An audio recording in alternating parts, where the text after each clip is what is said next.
مجھے بتاؤ کیا سارے جھگڑے، ایمانداری کے ساتھ بتاؤ کیا سارے جھگڑے، دل پر ہاتھ رکھ کر بتاؤ کہ سارے جھگڑے آج اماموں کی عدالتوں میں کیوں جاتے ہیں؟ کیا اللہ تعالیٰ نے کہا تھا کہ میرے نبی کے بعد 4 امام بھی آئیں گے؟ کیا اللہ کے نبی نے بھی فرمایا تھا کہ میرے انتقال کے بعد 4 امام بھی آئیں گے؟ اللہ کے نبی نے تو یہ فرمایا تھا من یعش منکم بعدی فسیری اختلافا کثیرا، جو میرے بعد زندہ رہے گا وہ بہت بڑا اختلاف دیکھے گا، بہت سے فرقے دیکھے گا، بہت سی جماعتیں دیکھے گا، بہت سے فرقے دیکھے گا، بہت بڑا اختلاف دیکھے گا۔ علیکم بسنتی وسنت الخلفاء الراشدین المہدیین، جب یہ اختلافات تمہارے درمیان ہو جائیں تو تم میری سنت کو اور خلفائے راشدین کی سنت کو مضبوطی سے پکڑ لو۔ آپ نے تو یہ فرمایا تھا کہ ترکت فیکم امرین لن تضلوا ما تمسکتم بہما، میں 2 چیزیں چھوڑ کر جا رہا ہوں، جب تک تم ان دونوں کو پکڑے رہو گے کبھی گمراہ نہیں ہوگے۔ میں نے بہرا پیر کے اندر بھی یہ بیان کیا تھا کہ اللہ کے نبی فرماتے کہ 2 چیزیں میں چھوڑ کے جا رہا ہوں، جب تک پکڑے رہو گے گمراہ نہیں ہوگے۔ آج ہم گمراہ ہیں، اس کا مطلب یہ ہے کہ ہم ان دونوں چیزوں کو مضبوطی سے پکڑے ہوئے نہیں ہیں۔ شرک برساز بھی ہمارے یہاں ہیں، اخلاقی برائیاں، بدعتیں، وہ تو پوچھو ہی نہیں۔ ہمارے بھائیوں سے پوچھو، ابھی چند دن پہلے جو منظر تم نے کیا، ہمارے یہاں تو شیعہ لوگ نہیں کرتے ہیں، وہ ہمارے یہاں آپ حضرات کرتے ہیں۔ یہ جن کو لوگ احمد رضا خان صاحب سے جوڑتے ہیں، جبکہ احمد رضا خان فتاوی رضویہ میں فتویٰ دیتے ہیں تعزیہ بنانا، اس کو نکالنا، اس کو سڑکوں پر لے جانا، گھمانا، یہ ساری کی ساری چیزیں حرام ہیں۔ قیامت کے دن تم جناب محمد رسول اللہ کو کیا منہ دکھا سکو گے؟ تم اپنے بزرگوں کو، اپنے اماموں کو، اپنے مولویوں کو بھی منہ دکھانے کے لائق نہیں ہو۔ میں سوال کرتا ہوں کہ ایک بات بتاؤ، تم نے یہ تعزیہ نکالا، کیوں نکالتے ہو؟ کہنے لگے حسین کا ماتم کرتے ہیں۔ ہم نے کہا ویسے تو تم سب کو زندہ مانتے ہو، لیکن حسین کو مرا ہوا کیوں مانتے ہو؟ کہ نہیں وہ مرے نہیں ہیں۔ میں نے کہا جب مرے نہیں ہیں تو پھر ماتم کس کا کرتے ہو؟ کہنے لگے چپ رہو، ہم نے اپنے باپ دادا کو یہی کرتے ہوئے دیکھا، یہ دلیل ہے۔ ارے مجھے تو بتاؤ، قرآن کہہ رہا ہے لا تقولوا لمن يقتل في سبيل الله اموات، جو اللہ کی راہ میں قتل کر دیے جائیں تم ان کو مردہ نہ کہو، بل احیاء، بلکہ وہ زندہ ہے۔ ایک جگہ اللہ نے فرمایا عند ربہم، وہ اپنے رب کے یہاں زندہ ہے، یرزقون، روزی دیے جا رہے ہیں۔ اور ایک جگہ فرمایا کہ وہ زندہ ہے ولکن لا تشعرون، لیکن تمہیں اس کا علم نہیں ہے، تم اس کے بارے میں جانتے نہیں ہو کہ وہ کہاں زندہ ہے۔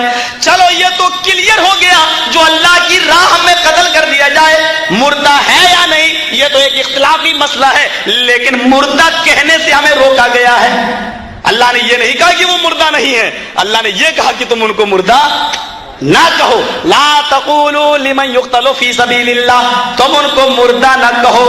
جب ان کو مردہ کہنے کا حکم نہیں ہے اور تمہاری نظر میں شہید تو مرتا ہی نہیں ہے، وہ زندہ ہے، تو مجھے بتاؤ کہ جب زندہ ہے تو پھر ماتم کیسا؟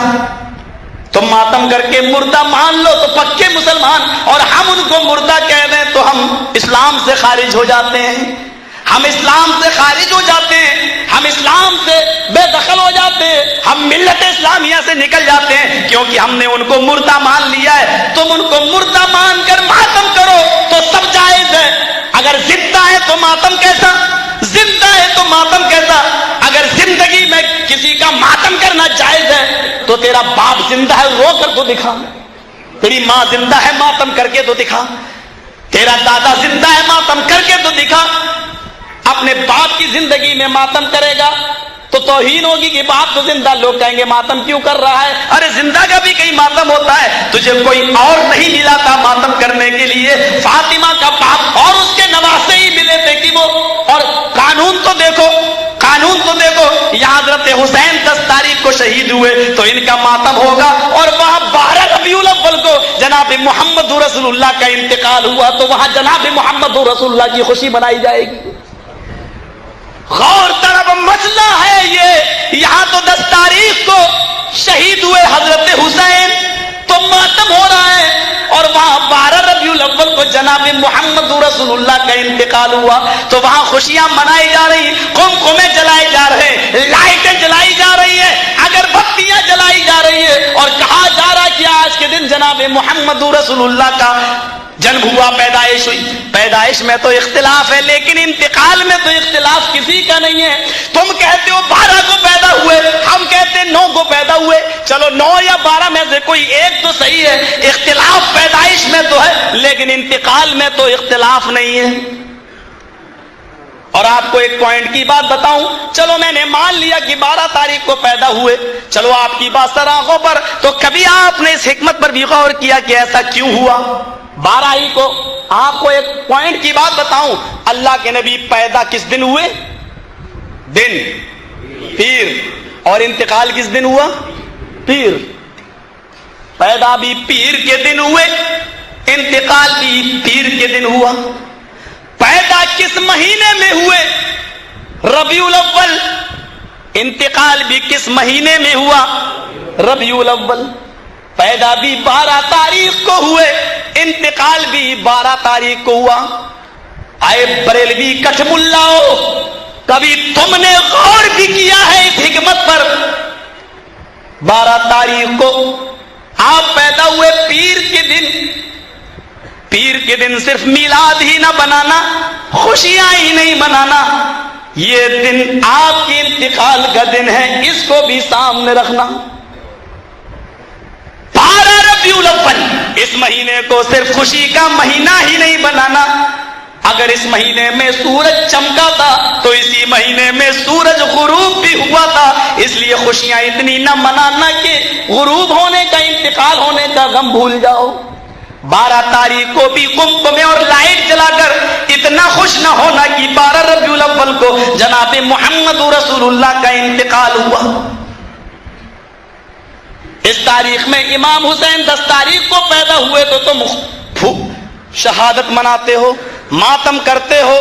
میں پوچھتا ہوں کہ 12 ربیع الاول کا دن تھا اور حضرت فاطمہ چیختی جا رہی تھی، امام بخاری اس روایت کو لاتے کہ 12 ربیع الاول کا دن نبی اکرم کی روح نکل چکی ہے قبض عنصری سے، اور حضرت فاطمہ چیخ چیخ کر کہتی جا رہی ہے واہ کر بابا منا جابر بندہ، واہ کر بابا من جنت الفردوس مأوا، واہ کر بابا الا جبریل لنا۔ ہائے میرے ابو، آپ کو اللہ نے بلایا اور آپ نے اس دعوت کو قبول کر لیا۔ واہ کر بابا من اجاب ربندہ، ہائے میرے ابو، آپ کو اللہ نے دعوت دی، اپنے پاس بلایا اور آپ چلے گئے، یہ بھی نہیں سوچا کہ پیچھے کن کو چھوڑ رہے ہیں، آپ کو آپ کے رب نے بلایا اور آپ چلے گئے۔ واہ کر بابا من جنت الفردوس ماوا، ہائے میرے ابو، آپ کا ٹھکانہ تو جنت الفردوس ہے۔ واہ کر بابا الا جبریل لنا، آئے میرے ابو، اب جبرائیل کس کے پاس آئیں گے قرآن لے کر؟ اب کس کے پاس آئیں گے وحی لے کر؟ میں جبرائیل کو بلاتی ہوں اور آپ کے انتقال کی خبر دیتی ہوں، میں جبرائیل کو بلاتی ہوں اور ان کو بتا دیتی ہوں آئے جبرائیل اب نہ آنا، محمد رسول اللہ اس دنیا میں نہ رہے۔ وہاں 12 ربیع الاول کو حضرت فاطمہ کا یہ حال ہے، یہ حال ہے، اور تم 12 ربیع الاول کو لائٹیں جلاتے ہو، قمقمے جلاتے ہو۔ مجھے بتاؤ تو صحیح، حضرت فاطمہ کے غم میں تم شریک کیوں نہیں ہوئے؟ سوال کرنا تو ہمیں بھی آتا ہے، لیکن مجھے معلوم ہے کہ اس کا جواب تم کیا دو گے۔ تمہارے یہاں کے مولوی تو انڈیا کے مولویوں سے خطرناک ہیں۔ ہمارے ہاں اگر یہ سوال کر دیں تو لوگ کہیں گے کہ مولوی جرجیز کی تقریر میں نہ جانا، نکاح ٹوٹ جائے گا۔ یہ جواب ہوگا۔ تمہارے یہاں میرے ان سوالوں کا جواب کیا ہوگا اللہ ہی بہتر جانے، کیونکہ یہاں تو بغیر ٹیٹی اور لانچر کے بات ہی نہیں ہوتی ہے۔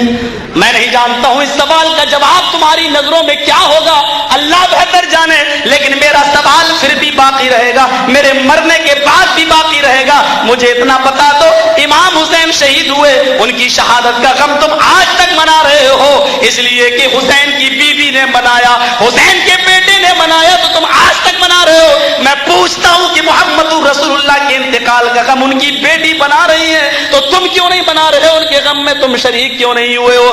اور غم بھی ایسا جو تھوڑا بہت نہیں ہے۔ حضرت فاطمہ سے سنو کہ غم کیسا ہے، کہتی ہے صبت علی الایام، اگر وہ غم جو نبی کے انتقال کے بعد میرے اوپر ٹوٹے، غم جو میرے اوپر آئے ہیں، اگر یہ غموں کے پہاڑ کسی دن کے اوپر ڈال دیے جائیں تو دن بھی رات میں بدل جاتے، اگر یہ غم کسی پہاڑ کے اوپر ڈال دیے جائیں تو پہاڑ بھی ریزہ ریزہ ہو جائے، یہ غم ہے۔ اور ان کی بیٹی بتلا رہی ہے، ان کی بیٹی کہہ رہی ہے اس غم میں آئے بریلوی مولوی ہو، مجھے اتنا بتاؤ فاطمہ کے غم میں 12 ربیع الاول کے اندر تم شریک کیوں نہیں ہوئے؟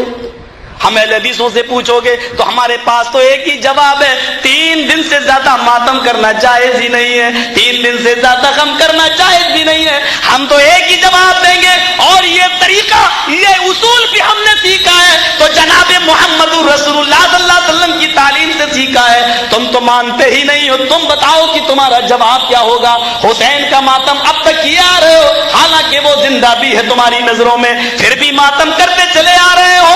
مجھے بتاؤ کہ جناب محمد رسول اللہ کا غم فاطمہ منا رہی ہے۔ حضرت عائشہ جن کی شادی ہوئی، مسند احمد کی صحیح روایت ہے، حضرت عائشہ کی شادی ہوئی، پہلی رات ہے، نبی اکرم کے ساتھ لیٹی ہوئی ہیں، بستر پہ سو رہی ہے، رات میں خواب دیکھتی ہے کہ آسمان پر 3 چاند چمک رہے ہیں، تینوں چاند بہت زیادہ چمک رہے ہیں، لیکن ایک چاند بہت زیادہ روشن ہے، دوسرا اس سے کم، تیسرا اس سے کم۔ اما عائشہ خواب دیکھتی ہے کہ سب سے زیادہ جو چاند چمک رہا ہے وہ ٹوٹ کر میرے حجرے میں گرا، پھر دوسرے نمبر پر تھوڑی دیر بعد چاند ٹوٹا، وہ میرے حجرے میں گرا، پھر تیسرے نمبر پہ چاند ٹوٹا، وہ میرے حجرے میں گرا۔ صبح ہوئی، اپنے نبی سے، اپنے شوہر سے یہ خواب پوچھنا چاہتی ہے، لیکن ہمت نہیں پڑی کہ میرے نبی، ابھی نئی نئی بیوی ہوں، چلو پھر کبھی پوچھ لوں گی، ابھی تو زندگی بھر رہنا نبی کے ساتھ۔ حضرت ابو بکر آئے، کہنے لگے بیٹی آیا عائشہ، تجھے تیری ماں یاد کر رہی ہے۔ اللہ کے نبی سے کہتے ہیں آپ کی اجازت ہو تو میں عائشہ کو گھر سے لے جاؤں اور اپنی بیوی سے اس کی ماں سے ملا لاؤں، شام کو پھر آپ کے گھر چھوڑ دوں گا۔